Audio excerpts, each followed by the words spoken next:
Good morning. It's good to see each and every one of you this morning. I learned two things. There's no way I could look as good as with a Kyle and a bow tie, so I'm not even going to try. I saw him get up here, and I thought, that's not fair. The second thing is the Fords know how to get me places. I was listening to the announcements partly, but when I heard cake and Johnny staring at me, he has figured me out. Our lesson this morning is from Proverbs chapter 3, looking at the idea of when it is difficult. And I know from the screen sometimes we talk about when it's difficult, we think automatically about the marriage bond, but there are a lot of relationships that we have to work hard to make them work and to keep them alive and healthy, not just the marriage one, not just the marriage bond in that relationship as well. As Brother Keene read just a moment ago there in Proverbs chapter 3, verses 5 and 6, in all things that we do, we have to follow this principle, don't we? And it's one that's so easy to read hundreds and hundreds of times. We've seen it on t-shirts, we've seen it on all different events. People have used this verse, but to apply it to our lives is not as easy as reading it, is it? He says there in verses 5 and 6, he says, trust in the Lord with all thine heart. We can't do that and hold something back, can we? It's not a partial thing, it's a complete thing. And lean not unto thine own understanding. That is, we cannot do things our own way, right? No matter what thing we're talking about.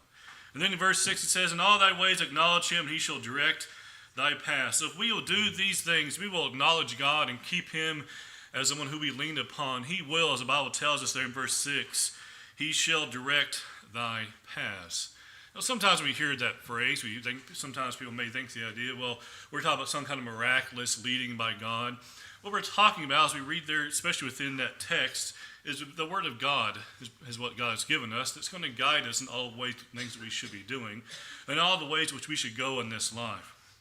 But today I want to remind us that when our relationships get tough, whether we're talking about marriage, family, friendships, or even our walk with God, there's never a reason to give up on relationships that are going to be beneficial to us.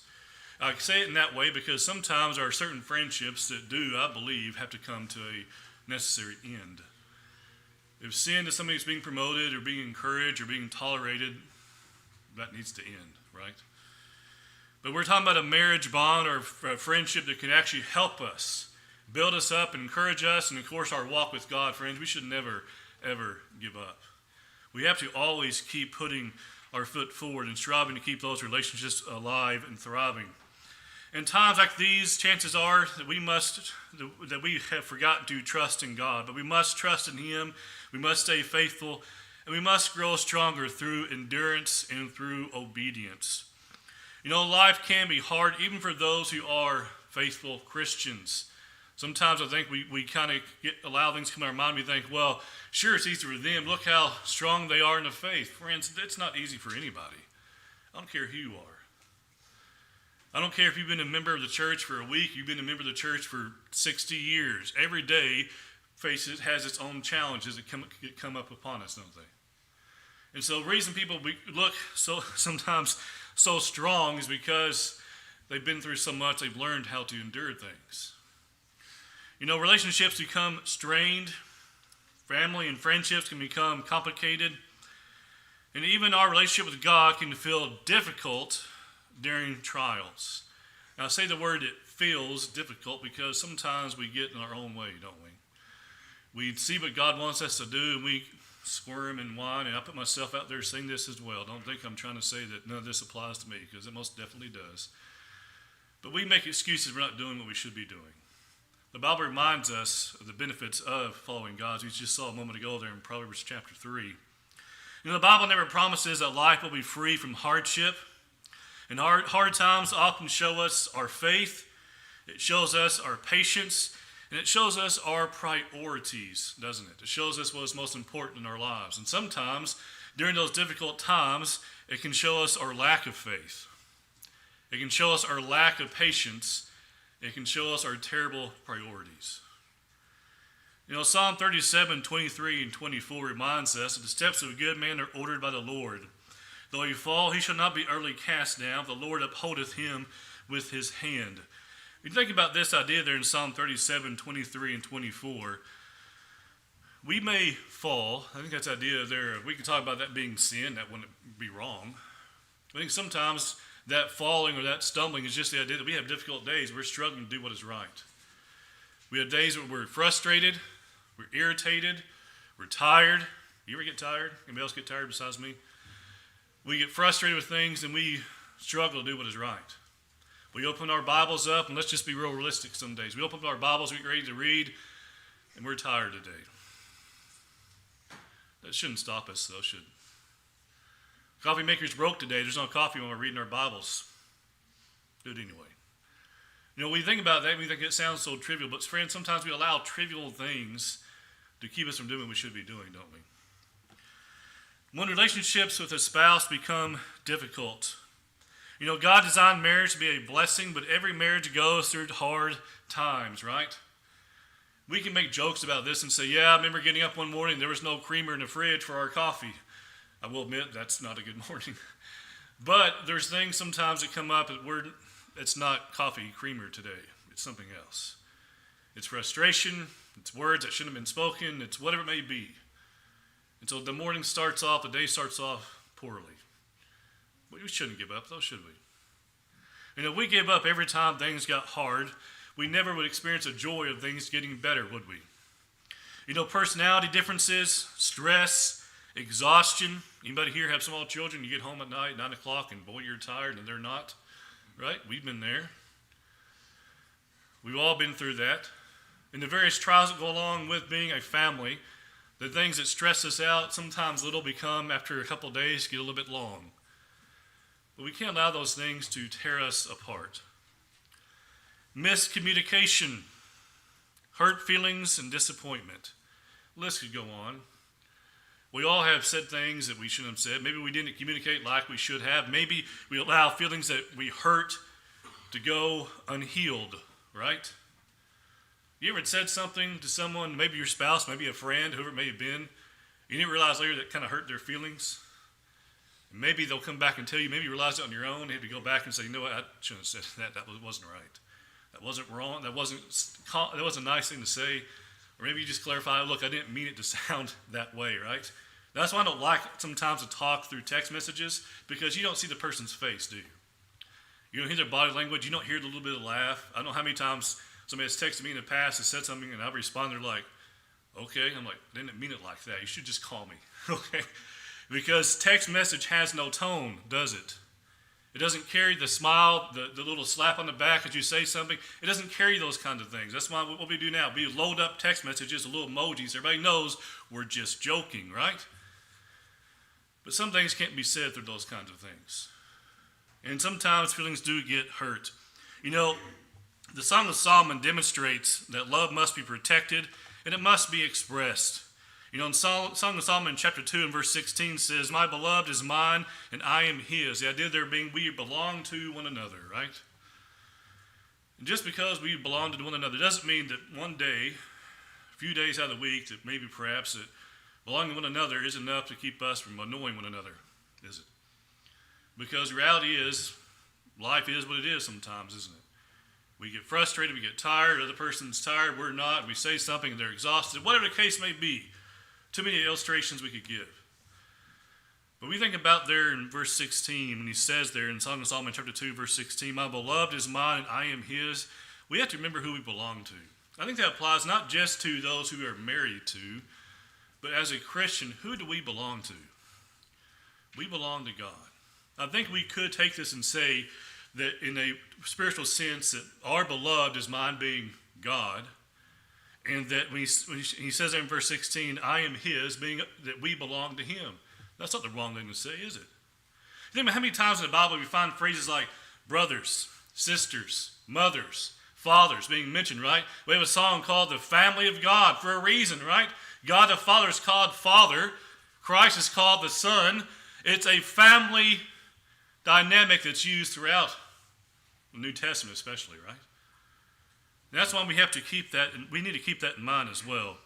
We should not ignore tough times in marriage. I will admit there's times I don't want to have whatever talk it is, right? One of the worst things we probably can hear in a marriage bond or on the day when we're married is we need to talk. Okay, what do we think? I know as a guy, I think, okay, what did I do today? What did I do? I don't, whatever it may be. Because why? Because I know me. I know there's a good chance I could say something that didn't come out right. Or she walks in, maybe at a time when I'm smacking my thumb with a hammer and I respond in anger, not at her, though it's at her, but it's really at my thumb that's throbbing, isn't it? Now I say that because little things can set off much bigger problems, can't they? Song of Solomon chapter 3, 1 through 4 shows a desire for reconciliation instead of a prolonged distance. It's never good to go to bed angry, is it? Because things get worse overnight. Feelings get colder. Hearts can get a bit harder. And so we have to do what? We have to, whether we're talking about the marriage bond or as we'll talk about friendships later, we have to have sometimes a little powwow, don't we? In a healthy marriage, couples do not avoid conflict, but they also do not let it last too long. You may have heard me say this before. There used to be a country song, well, there still is, called I Just Want to Be Mad for a While. Now, in the context of the song, it's somewhat comical, but in reality, it's not funny at all. I don't want to have someone say, I just want to be mad for a little bit. You can be upset, you can be irritated, but to purposely want to stay mad for a while, I don't understand that. Do you? Aren't you relieved if you're married and you have a disagreement? Aren't you relieved when it's over and things are reconciled and you move on? I'm relieved, right? That's time for cake for me. But we are relieved when we find that time when we don't feel stressed anymore. We hug it out, whatever it may be. We apologize, as we'll talk more about later. We don't allow things to fester. So much that we're talking about this morning can apply not just to the marriage bond or to friendships or to our relationship with God, but it applies across the board to everyone who we come in contact with, doesn't it? If we have a hard feeling towards someone, we need to work it out, don't we? I know sometimes guys will say, you just need to hug it out. What that is, you need to talk about it, and you need to get over it, and you need to move on, right? Sometimes that's hard to do, but aren't we relieved when we do? I think you feel just a weight lifted, because now that awkwardness or that hard feeling, whatever it is gone. It should be, and we can move on to something else and stop feeling those kinds of ways, right? Ephesians 4 verse 26 says, let not the sun go down upon your wrath. There's a reason why the Apostle Paul says that. 1, because he's not ignorant. 2, because he's an inspired man of God. And 3, because he's right. Things get worse with time, not better. Argument that you let go doesn't get better in time. It doesn't ease. It causes more problems, doesn't it? Real love shows itself when things are hard. Song of Solomon chapter 8 verse 7 says, many waters cannot quench love. I think that idea there, in my point of view, is the many troubles of this life cannot put out true, lasting love. We may say, well, that sounds like something corny from a Hallmark movie. Sorry, Mike. But it's true, though, right? Hardships should not be so bad that we stop loving one another. Because when it comes around to it, sometimes we have to think, especially if it's something we've been arguing about, you get to a point and you say, I forget what we're talking about. Maybe something happened early on the day, and we allow it, sadly, to teeter on through the rest of the day. By the time you get ready for bed, you go, how did this start? What were we talking about before anyway? I don't remember. That's kind of a sad thing, isn't it? We shouldn't allow the sun to go down on our wrath. Marriage requires several things. It requires patience. It requires humility. I think about those two things. You can't be patient without being humble. Because in order to be patient, you have to be willing to stop and let people talk. Or give people time to think, right? Time sometimes to calm down, right? Patience, humility, not just being patient, letting someone think things through, and we're humble in that way, but also the idea that if we are wrong, we say it that we are wrong, right? I'm wrong all the time. I'll admit it freely because why? Because I'm a human being, that's why. I do stupid stuff sometimes. I say stupid things. But I tried my very best to say I wasn't right, or I was wrong to say that or do that, whatever it may have been. Because, friends, if we're not patient and humble, things only get worse. And then we have here forgiveness, right? When we're patient, when we're humble, it should logically lead to forgiveness. of whatever wrong it was, great or small. Forgiveness can always be and should always be an option. But it doesn't happen without patient humility, does it? And then lastly, consistent effort. Marriage is something we do and we work at every single day. Now you may think, well, Russ seems like he makes a lot of mistakes. I do. I'll be honest. Is every day bad? No. Is every day annoying? No. Is every day sunshine and rainbows? No. Because why? Because this is reality, right? You ever watch a movie and you come home and your wife and you are talking, you're annoyed about how they paint the marriage life between people as if it's perfect? You know, do you remember the the TV show Full House? I always laugh because every problem was solved in 22 minutes. You knew that the resolution was coming up when the music changed. You remember that? Or life isn't that way. I never heard the music change in my head when I know the solution is coming. And it doesn't always end in 22 minutes. But it should have a resolution, right? But marriage and the marriage bond is not like television or movies. When family and friendships get tough, even faithful people experience strained relationships. I've had some great friends over the years, those who I cherish very deeply, and I have those who just had to go different ways. Friends, that's not wrong. Don't misunderstand me. There's plenty of times I'm trying to talk to people and look, we need to work whatever this is out. Because I can't keep going with you down this path that you're taking. I remember a brother years ago who I'd met who I thought was a good guy, and still is probably in many ways. I haven't talked to him in a while. We went in a direction of being very argumentative of kind of really about anything. It really got to the point where he was just picking fights online and elsewhere. What are you doing? Is this what we're doing now? Well, this is this great way to evangelize. I says, no, you look ridiculous, man.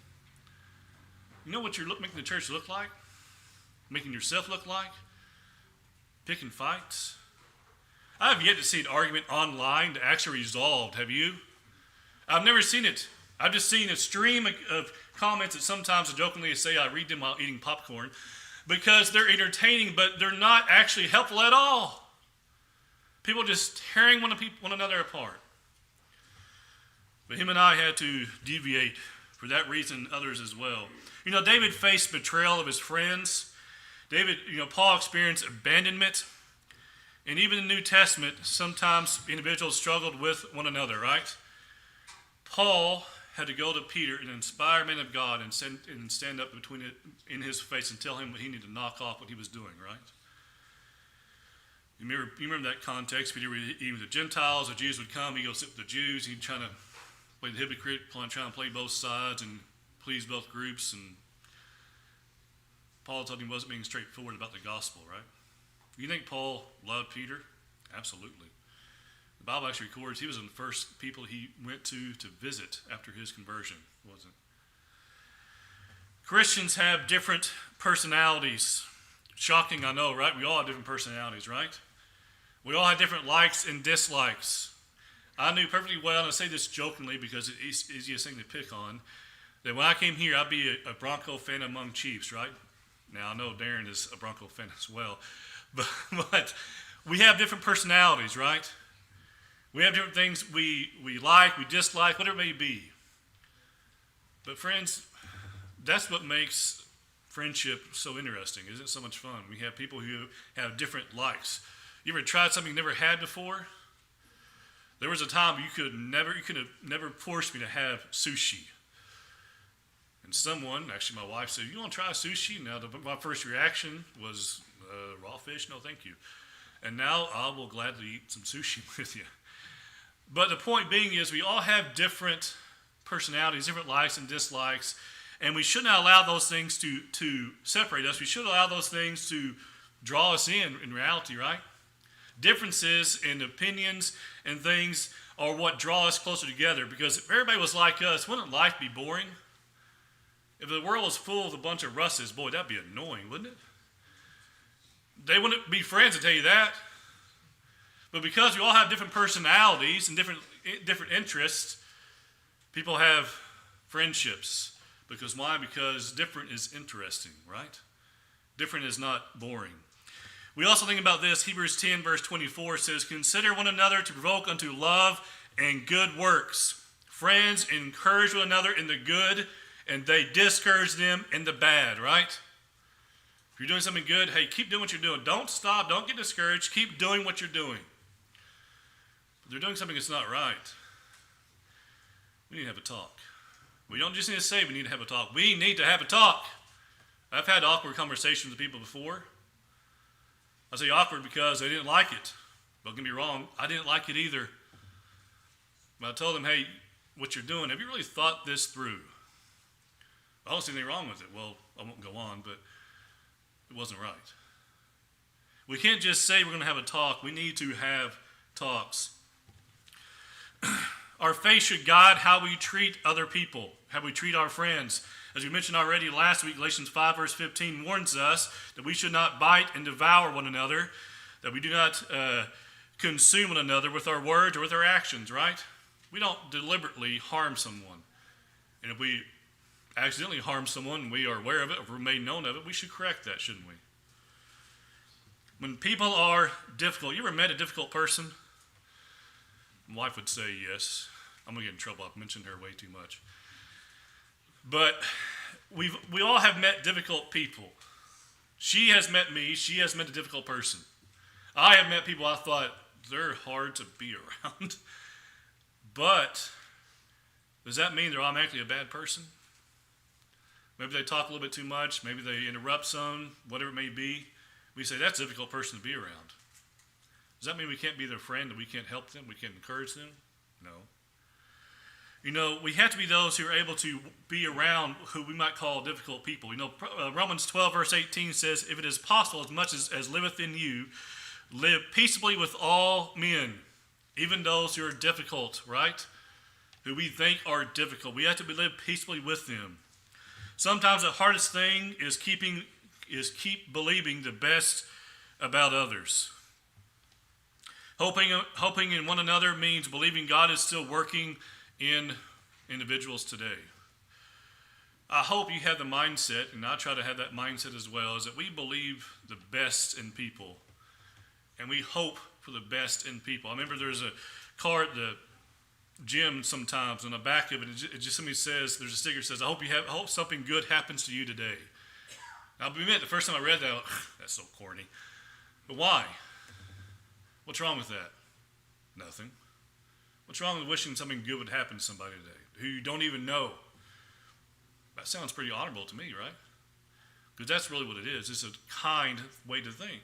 And that's how we should think as well. We should hope and believe in the best of people until we have a reason not to. When our relationship with God feels hard, you know, there are moments when prayers seem unanswered. Unlike the Garth Brooks song, there are no such things as unanswered prayers. Just those things that answer maybe no or wait, but there is no such thing as an unanswered prayer.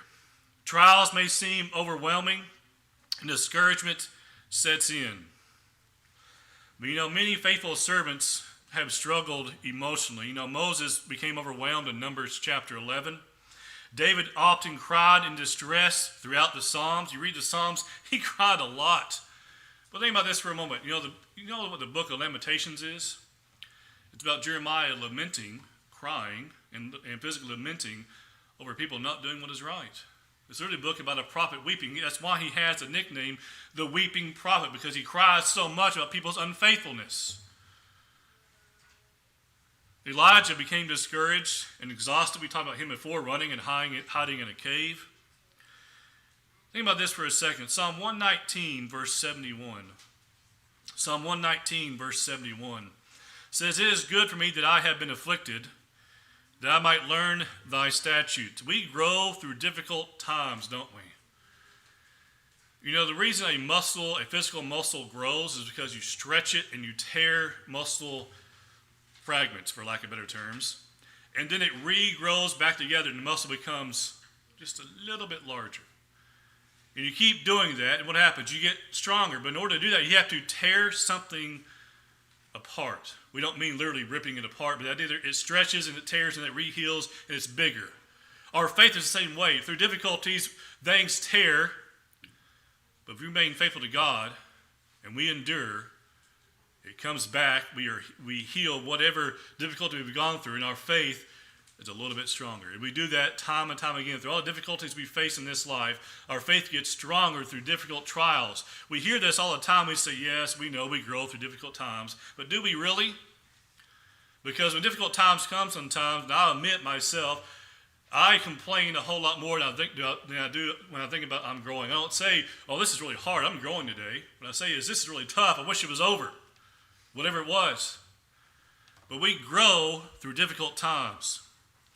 You know, Hebrews chapter 11 reminds us that people endured hardship without immediately receiving the promise. Let me back up because I went too far. Hard times can help our faith grow deeper. Faith is not proven when life is easy. It is proven when things get difficult. I like war movies, and there's a war movie where we've all heard the phrase where the rubber meets the road, right? Well, there's a phrase in you better bid angel it, but a movie called We Were Soldiers. And there's a line in there when they're all training. He's telling them how you're all together, you got to work together, that you only have you and the person next to you. And he talks about how he's going to be the first one off the chopper, the last one back on. I'll be right there with you. And then he said the phrase, where the metal meets the meat. And I thought, ooh. But what did he mean? Where it's the most difficult, I'm right there with you. You're not alone. You're all together, and I'm right there with you.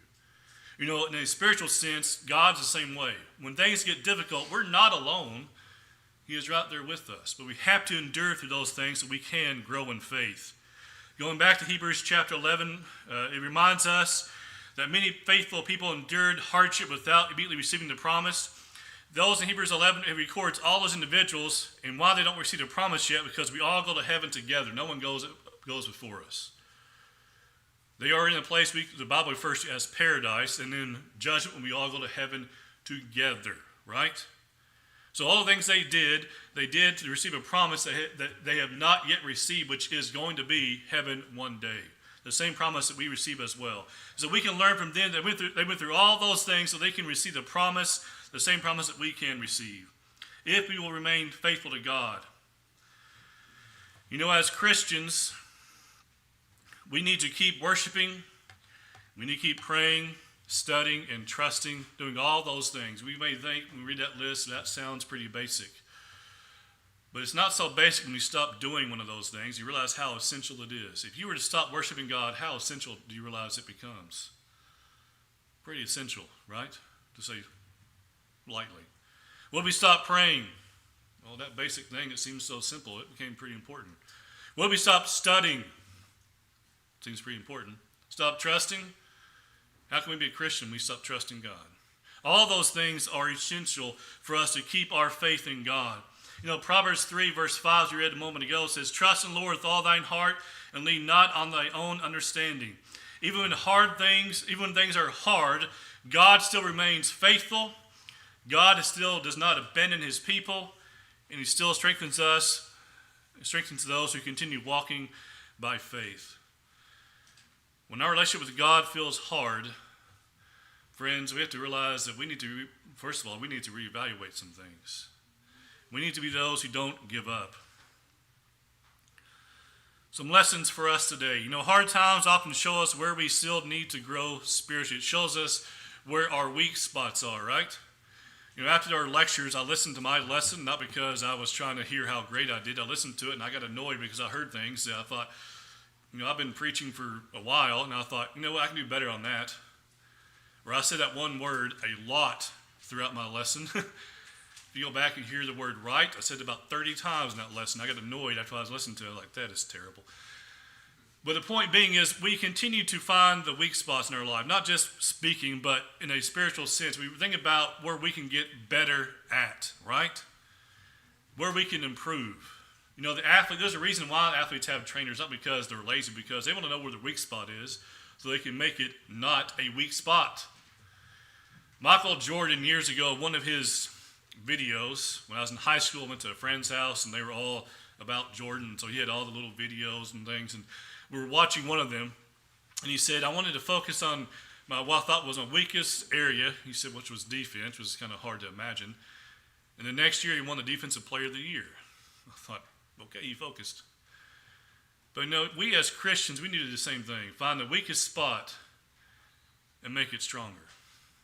Whether we're talking about attendance, our daily study, our daily prayers, just our general trusting in God, whatever it is, we need to find that spot and we need to make it bigger, better, and stronger every single day.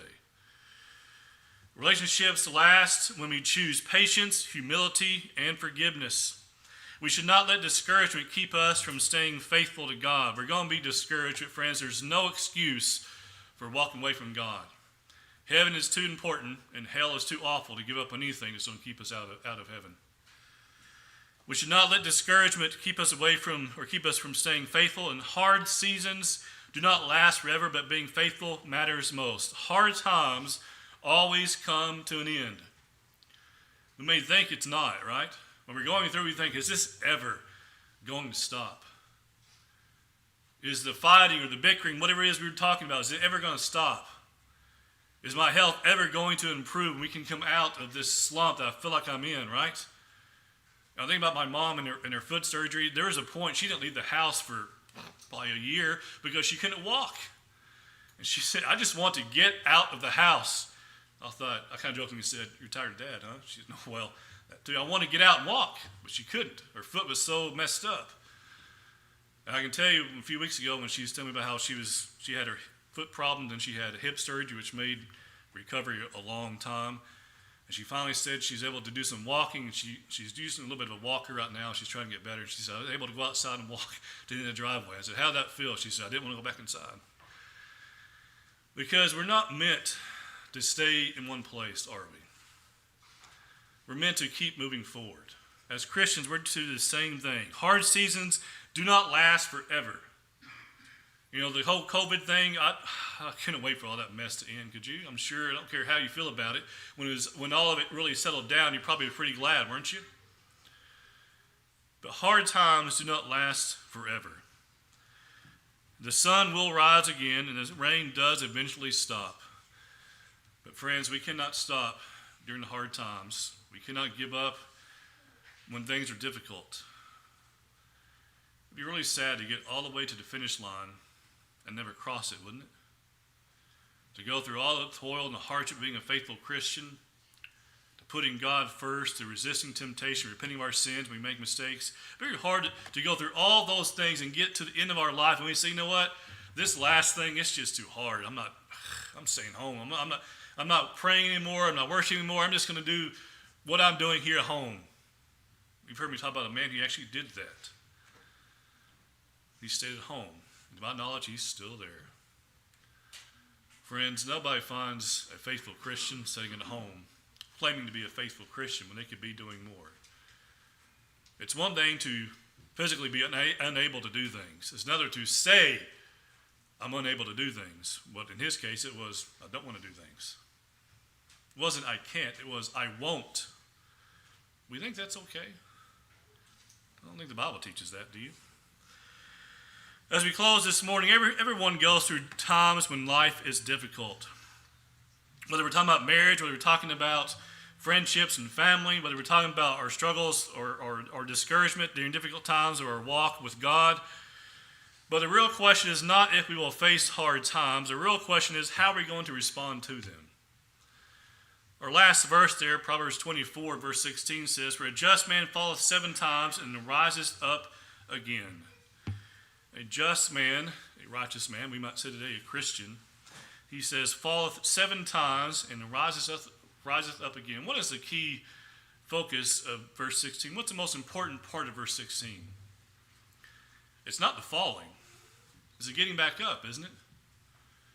It's we're going to make mistakes, we're going to struggle, we're going to go through hardship, we're going through sin, but we're going to keep getting up because the moment we decide I'm not getting up anymore, heaven is not within our grasp anymore, is it? Friends, we have to be those who keep on getting up when we fall, whether we're talking about relationships or anything else in this life. This morning, as you think about these things, we can help you, we can encourage you in any way, be glad to do so. We can pray for you, whatever the need may be. We'd be glad to assist you. It's going to be standing and sing the song that's been selected.